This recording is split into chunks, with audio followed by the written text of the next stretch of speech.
La flambée des prix des denrées sur le marché ivoirien exaspère Marius Comoé, président du Conseil national des organisations de consommateurs de Côte d'Ivoire, CNOCSI. Au cours d'un entretien téléphonique, ce mardi 22 février 2022, il a crié son ras-le-bol face à cette situation. Se tenir prêt, nous invitons les consommateurs ivoiriens à se tenir prêts et à l'écoute des mots d'ordre clairs. Il y a un temps où il faut dire à l'État que trop c'est trop. Et, ce temps est arrivé. Il est révolu le temps des complaintes dans les salons et sur Facebook. Ce temps-là est révolu.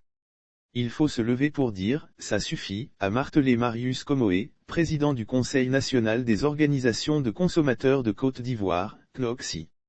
On gouverne pour améliorer le bien-être de son peuple selon lui, les gouvernants ont des obligations vis-à-vis de leur peuple. On gouverne pour améliorer le bien-être de son peuple, pour faire son bonheur et non pour recueillir sa souffrance et son mécontentement, a-t-il insisté.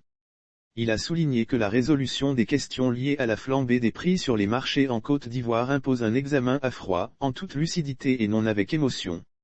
Lire aussi hausse des prix de l'huile, du cube Maggi, de la viande, le CNLVC donne les raisons et annonce des sanctions de même. Marius Comoé a fait remarquer que la lutte contre la vie chère n'a pas de connotation politique.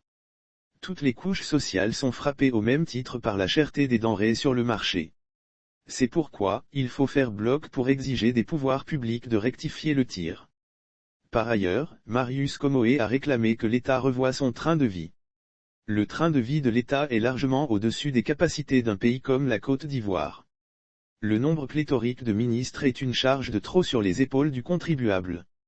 Budget de souveraineté PI, à quoi servent véritablement les sénateurs? Le Sénat est aussi budgétivore qu'inutile pour un pays comme la Côte d'Ivoire. De même, nous pensons que les budgets de souveraineté certaines institutions doivent être revus à la baisse.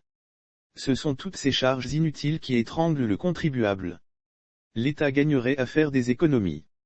Cela accentuerait moins la pression fiscale et soulagerait de facto la bourse des Ivoiriens, s'est-il convaincu.